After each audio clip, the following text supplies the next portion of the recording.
Hey guys, and welcome back to my channel. Today is going to be a little bit of a story time type video. Over the weekend, Mike and I went camping, and I just wanted to share my experience with you guys. It was definitely an adventure, to say the least. So for starters, the campground we went to is called Hidden Lakes. I can't remember if it's Hidden Lakes Campground or Hidden Lakes Resort, something like that. It's out by Fairmont, Indiana, about an hour drive from us.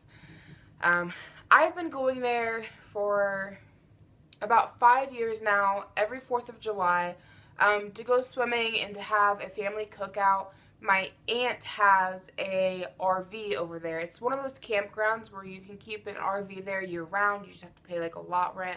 Or you can go camping there like in a tent, which is what Mike and I did over the weekend. But my aunt has like a legitimate RV there. And so every 4th of July, she throws a big cookout and the whole family comes out and we go swimming in this big pond they have, and they do fireworks, and there's just all kinds of fun stuff that they do. So I've been going there for like 5 years just for swimming and the cookout, but I've never camped there before. And this year they have all new owners. So when Mike and I got there, normally like the last couple of owners were like totally laid back about most stuff, at least on the 4th of July.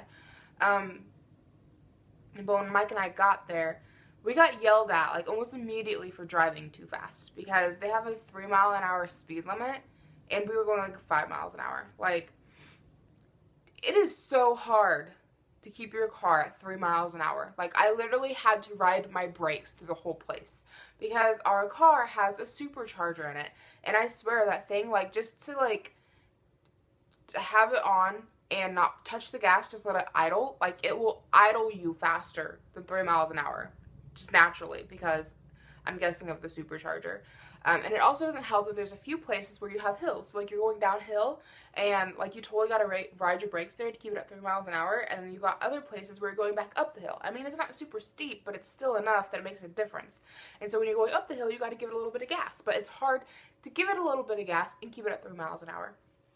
So Mike and I got to our campsite, set everything up. We realized that we forgot our charcoal. We also forgot the pie filling because we were going to make campers pies. So we decided to go back up to the front office because they had like a little store area in the front office where you could buy like charcoal and stuff like that. So we went in there and we're looking for stuff, and then like this guy, we didn't even know who he was, comes barging in the door and he's all like, who's driving the red car? Which we're like the only two people in there with the clerk from the front office. And we're like, we are? And he's like, you're going too fast. You need to slow down. There's going to be kids out here soon, and they like to run out in front of cars and blah, like, literally, we were going like maybe 5 miles an hour, maybe. And again, because it was so hard to keep the car at 3 miles an hour. At this point, I think that he just thought we were somebody showing up to go swimming because you can pay just to go swimming at the pond. I don't think he realized we were paying to stay at the campground. But, yeah, talk about some poor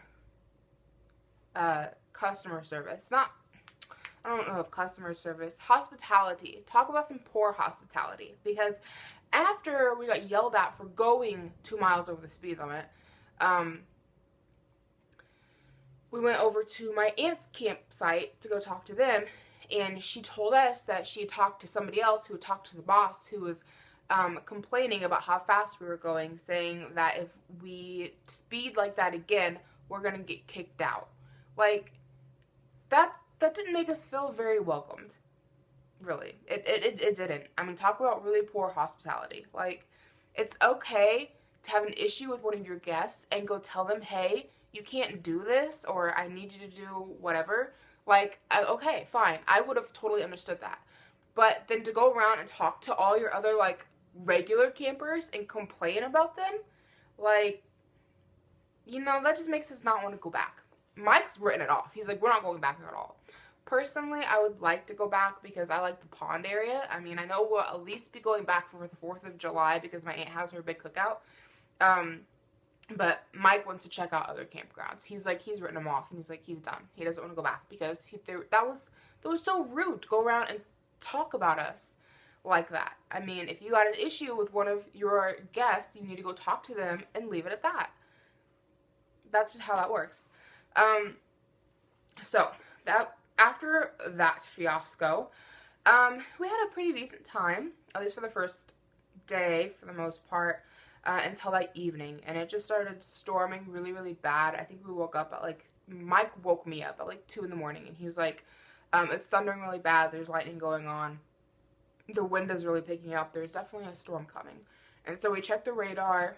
Excuse me, I feel like I've got like a lump stuck in my throat. We checked the radar, and there's totally a huge storm coming. It was like halfway across the state. It was massive. It wasn't like a super bad looking storm, but it was still a really big storm. And the edges of it were yellow and red. Like the middle part was green, which wouldn't have been that bad, but the edges were yellow and red, which was like right where we were at, like right where we would be at. And we decided in the middle of the night to pack it all up, like 2 o'clock in the morning. We packed up everything we were afraid of getting wet and went home because, one, we hadn't waterproofed our tent and we weren't sure if it came waterproofed. And of course we never weathered a storm in it. And for number 2, we've both had some really bad experiences with tornadoes. I know growing up here in Indiana, I always took it with an attitude of, oh, it's no big deal, it'll never happen. BS. It's not a matter of it won't happen, it's not a matter of if it'll happen, it's a matter of when it will happen. Because a couple of years ago, we had some really bad storms hit. They really did a lot of damage right through our town. Not only did we see all the damage that they caused, but they also touched down, like, not even 1/4 of a mile away from where we lived. Thankfully, our apartment building was brick, and it had a basement, and so we, like, ran down to the basement, obviously for shelter, but there was, like, these stairs going up and outside to the back area, like the back common area, and there was a window on the door. And so while we are all huddled in the basement, you can look out and see, like, everything that's going on. And there was, like, maybe 20 yards, I want to say 50, but I feel like that would be pushing it, of distance between our building and the next building, and we couldn't even see that building. The most thing I remember seeing really was fencing blowing around because it whipped the fencing off. We're talking like actual fencing got blown off, and it was like blowing around past that window. Thankfully, it didn't hit it, didn't break anything, didn't break the door. But it was absolutely terrifying. And then after everything was said and done, we found out that the tornado was literally like 3 streets over from where we were at. So that was absolutely terrifying. And during that storm, there was like a whole bunch of storms that hit, like a whole bunch of tornadoes. I know we got hit, Lebanon got hit, Marion got hit, Frankfort got hit, Lafayette got hit. Like everybody in like central Indiana got like a tornado pretty much. And his parents out in Marion, their house got hit by the tornado. Well, actually it was their pole barn. It was like they had the really big barn, and then they had their house. And the pole barn got hit by the tornado. That thing was just gone. Never found it. There was no like big hunks of it. Just gone. Everything inside of it was just gone. And then a really big beam from the pole barn hit the house, and it like knocked, like they had a brick house, and it like knocked over half the house. Thankfully his parents had gotten out, and they got over to their neighbor's house and was in the basement. But it was just, it really hit home, obviously. I mean, it just totally showed what storms can do. And then earlier this summer, we had an incident driving back from his parents.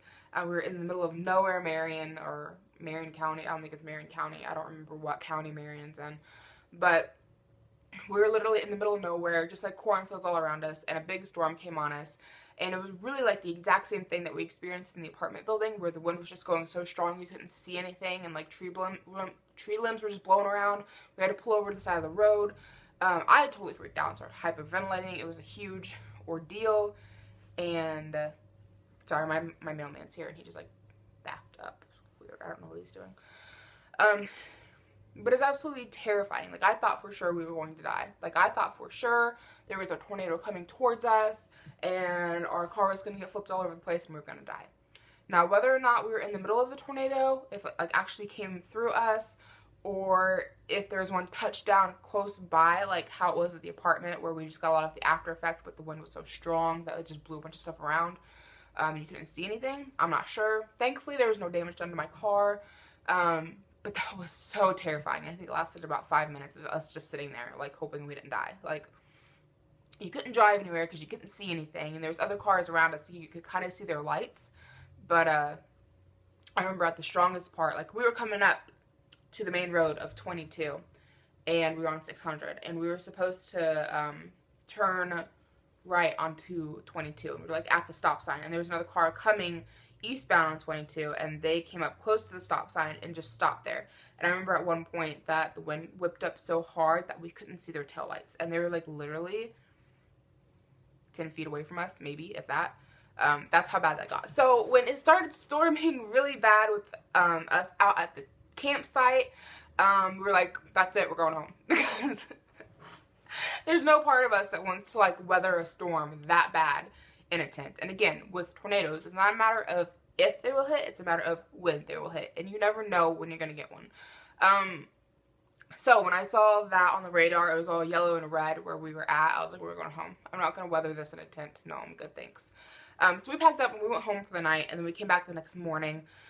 Thankfully, all of our stuff was there. I gotta say, that's one great thing about that campground. They have a very low crime rate. They have gates to get in and out, so you can't just come in just cause, like, you have to go check in. Even if you're already like a camper there, you have to go check in, and then they have to open the gate for you. Now, leaving is a different story. You can leave anytime you want to leave, but getting in, like, you have to have them come and open the gate for you. So nothing that we left on our campsite had been touched, disturbed, taken, messed with.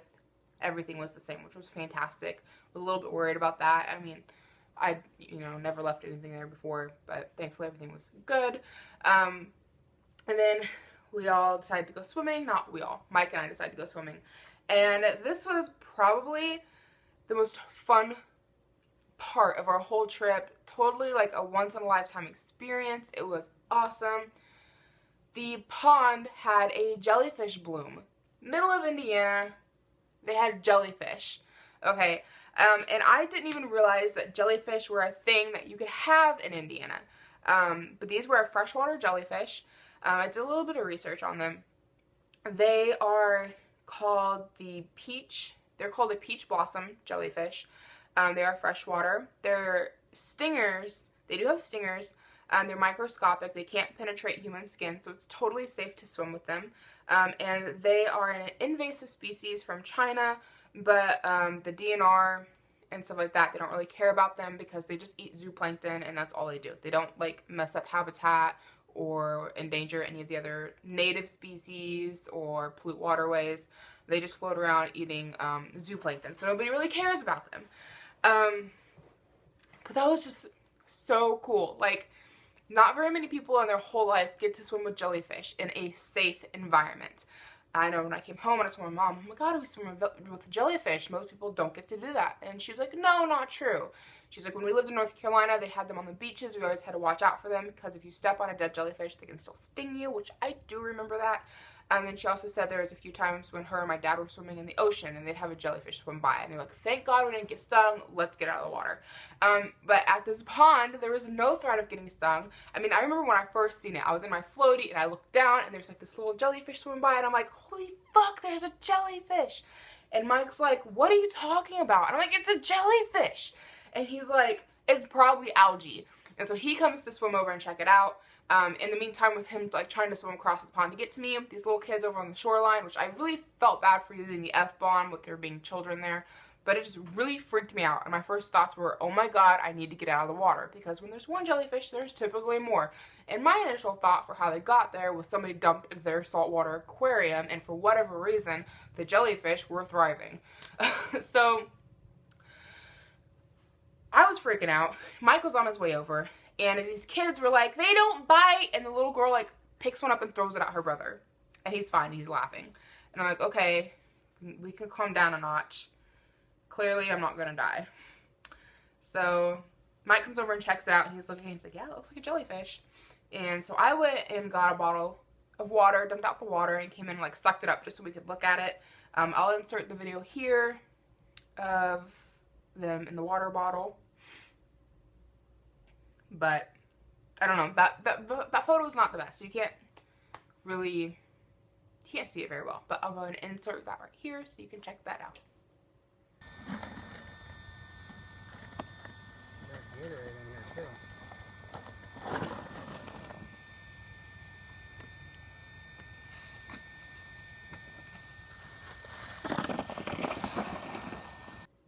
So we called that one Jelly Bob because he needed a name, and we decided to bring him and some of his friends home with us to try to set up an aquarium.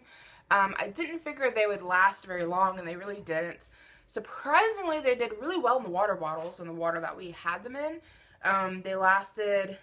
Jelly Bob lasted about 24 hours in that water bottle, and the other ones that we collected lasted probably about 3 hours in the water bottle, and they did really good. And then I got them home and I set up the aquarium, and I like tried to acclimate them, and I put them in the water, and they lasted about 2 hours, and then they all died, which totally sucked. But I have videos of them floating around in our aquarium, and I'll insert that probably at the end of this clip. I didn't know all the information I do about them now when I decided to collect them, because I had really poor cell service at the campground, and I just had my cell phone turned off. So I really didn't know anything about them. I didn't know all this stuff until I got home and I started Googling it and finding all the information on them. They are found in 43 of the 50 states. They were likely brought over due to like pet fish and plant type stuff with like the pet industry trade or whatever, and somehow got in our waterways. They can be moved from waterway to waterway when they're in their polyp stage, because they like stick to plants and fish and birds' feet. And so like if a bird has it and they fly it into their pond and they get in the pond and the polyp falls off in that pond, well, you just got a jellyfish bloom and you're gonna get jellyfish. And they can be there 1 year and not there the next, and then they can be there again 5 years later. There's no rhyme or reason to it. There's not a lot of information known on them as far as that's concerned, at least not that I could find. And what else was I gonna say? Oh, they're a sign of high quality water. So that was kind of cool. I mean, and that's just an experience not everybody gets in their lifetime. I mean, up until this weekend, the only freshwater jellyfish I was aware of that you could safely swim with were, I think, on like the island of Fiji or something like that. I don't remember. I remember seeing a documentary of these people on this island out in that direction, and it was like this massive clear water pool with a ton of jellyfish in it, and you could swim with them and it was safe. So I didn't think that I could ever swim with jellyfish in my entire life. It wasn't even on my bucket list, but I can mark it off now because I got to swim with jellyfish, and that was freaking awesome. So when I was doing the Google search, it turns out that they're most likely to be found during the summer months of August and September. So if you're in the States, I mean, I guess you can find them worldwide. I don't have a lot of information for finding them worldwide, but here for the US, if you're wanting to go swim with jellyfish, now's the time to go look for ponds and creeks that have them. They like the slow moving water. And if you're here in Indiana and you're going to go swim with the jellyfish, check out the campsite I was at. It was Hidden Lakes is what it's called. I think it's only like maybe $5 or so to get in to go swimming at the pond. Be aware though that the pond has the shallow side, and that's roped off. So you know where the shallow side's at. You're totally okay with that. You get past the shallow side and it gets really deep. Mike went down and touched the ground, and he speculates that it's probably 12 feet there in the safe area.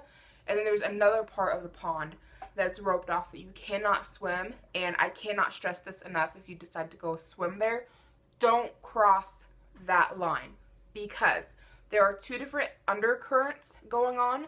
You have, there are opposing forces. This pond is filled with freshwater springs, So you got one current coming up from the freshwater springs, another one coming from the fountain they have in the pond. They have a place where it like sucks the water up and then it shoots out over the water into the safe area so you can play in the water fountain part. But if you're in the danger zone, you have two opposing forces underneath. And there's a child that actually drowned there because of the two opposing water forces forcing him down. He went over there, nobody was paying attention to him. This didn't happen over the weekend. This happened probably 8 years ago or so, give or take. It's been a while. But the water's so murky that you likely won't be found if you do get out in that area and you do get sucked under. Just throwing it out there. They said that they had like everybody from the campground in the water trying to find this kid, and they couldn't find him. They had to bring out scuba divers, and the pond's not that big, really. Like from shoreline to shoreline in either direction, the pond is probably 50 yards across and 50 yards wide, maybe. It's not that big of a pond, but it's very deep. It used to be a rock quarry that they decided to turn the whole area into a campground. The other pond on the other side, don't go swimming there at all. The very middle of it's very deep. They don't know how deep it goes, but they lost a crane in it. That should tell you how deep it is. A crane fell in there and sank. And they were never able to recover it because the pond is that deep on the other side. Like, don't go swimming on that side at all. They've got signs up, no swimming, no fishing. Don't do it on that side. The side that's safe to swim in is, for the most part, the entire pond is safe. There's just like this little area on the very back side of the pond that has all that opposing currents going on that you don't want to get involved in. So I just wanted to throw that out there. If you decide you want to go swimming with the jellyfish, don't go across that rope. I mean, they've got signs up that say no swimming on this area. It's roped off. Just don't go over there. Otherwise, you can enjoy the entire pond. It's a lot of fun. There are little minnows in the pond. They bite. Don't let their cuteness fool you and their friendliness. I was hanging out on the shoreline with my feet in the water, and all these minnows come up around my feet, and it was just a really neat experience. They weren't afraid of people at all.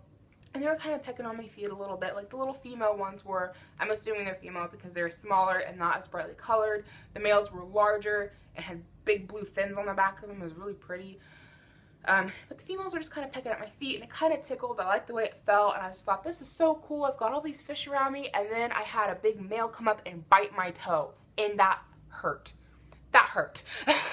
So, yes, the minnows are friendly. For the females, they will come hang out on your feet and swim all around you. The males will bite you. So, after I got bit, I just started walking. I got bit twice. First time I got bit on the top of my foot, I didn't know what happened. I was in the middle of watching a little female that was up by my leg, and I was like, oh, this is so cool, blah, blah, blah, whatever. And then all of a sudden, I just felt like this hard scraping feeling across my foot, and I was like, oh my god, and I like ran out of the water. I was like, I don't even know what that was. Freaked me out. And then a little bit later on, I decided I'm going to try that again because you all know I'm a genius. And I'm sitting there, and I'm just watching and paying attention, and a big male comes up and bites my toe. Same feeling, hurt. I mean, it didn't make me bleed or anything. It felt like a really hard scraping feeling across my foot. It didn't feel good. Like, on a pain scale, I'd say it was about a 2. It's more of the shock of, oh my god, a fish bit me. But, and it was kind of like a rug burn feel that lasted. That's a good way to describe the feeling. It felt almost like rug burn, and it kind of stayed with me for a good 30 to 45 minutes after it happened. So, don't hang out with the fishes too much. They're not nice. At least not the male ones. Yeah, I think that kind of wraps it up for my camping trip experience. We got to swim with jellyfish. Freaking awesome. I will never forget that. I will go ahead and insert the clip of the jellyfish when we brought them home. They're in our aquarium. Yeah, so leave any comments down below. Give this video a thumbs up. Please subscribe, and I'll see you guys in my next video.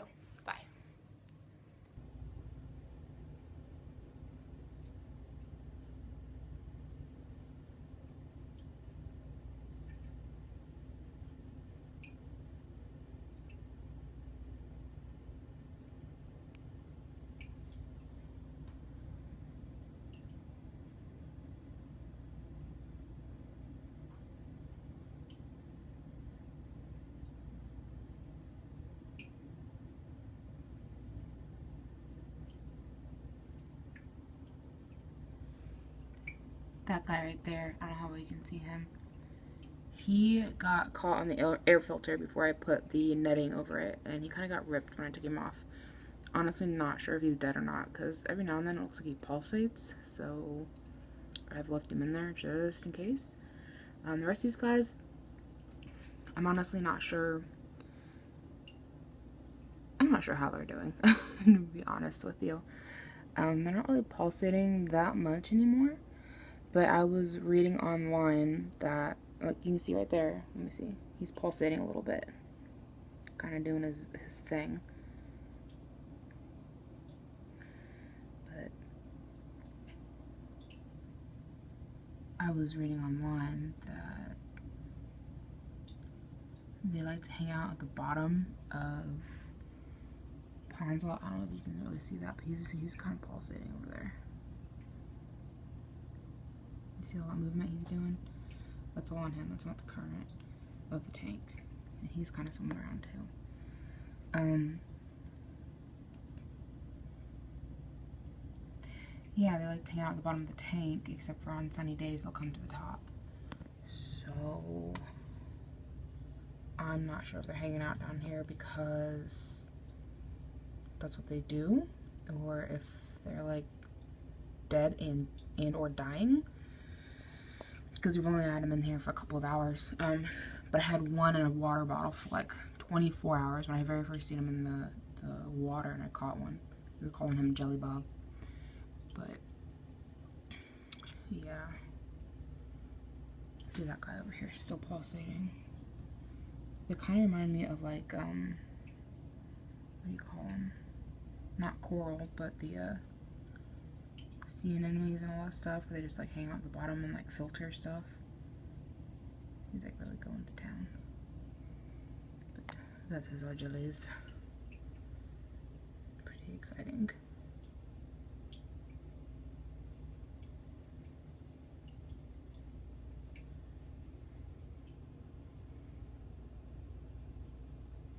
You can see one little guy over here. Maybe he's pulsating.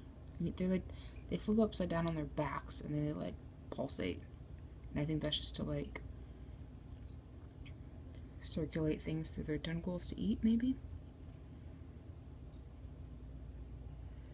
And I got all these ones over here in the back. We can't hardly see them very well. But it looks like they're pulsating too. So I'm guessing, I don't know. I mean, comparing these to the fish I've had before, I'd say they're dying, but I've never had jellyfish before. And since they do hang out at the bottom of the tank, I really don't know what's going on, so we'll see.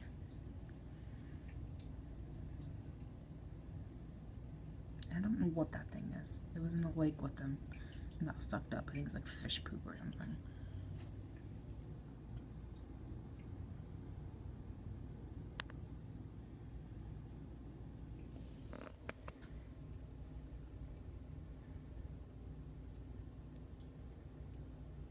That's the broken one.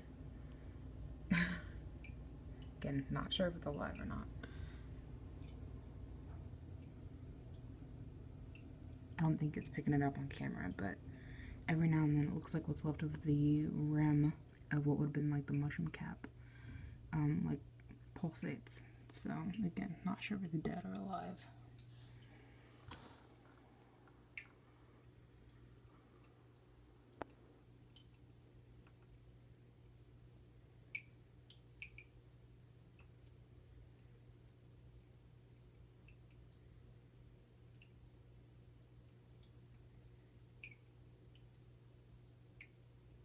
That one's kind of moving. You can see it moving.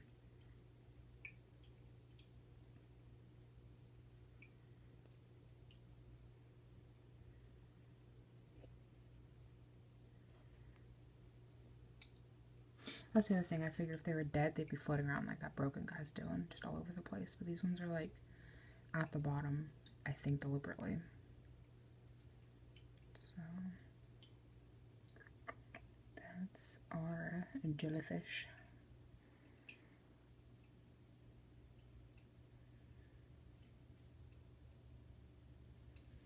Maybe I'll be able to catch them swimming later and post a better video. That one's kind of swimming. kind of swimming in a kind of not sort of way.